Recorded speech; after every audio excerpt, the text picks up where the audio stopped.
Welcome to Samba Samba. Enjoy the video. You begin by assigning a coordinate system so the drawing aligns with real-world data. This is why EPSC or a local CRS matters.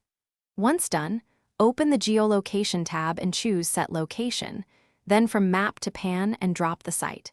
Make sure to pick a clear base point and set rotation if your project is not north-up, because mismatched units or rotation causes later misalignment. Verify units, meters versus feet, and save the location before moving on.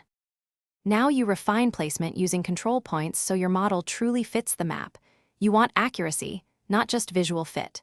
First, import known coordinates or survey points and snap geometry to those points.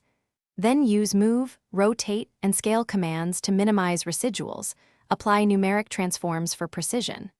Once aligned, capture an area for imagery or background maps to confirm context. Make sure to recheck coordinate values, and that snapping is set to the correct tolerance before finalizing. Finish by saving the geolocation to the drawing and exporting a georeferenced file so others inherit your alignment. If you encounter misalignment, re-examine the coordinate system and reproject the source data. Mismatched CRS is the most common cause. Also check units, rotation, and numeric precision. Small rounding can shift large projects. If problems persist, revert to control points and reapply transforms step by step. One troubleshooting tip: test with a single known point before.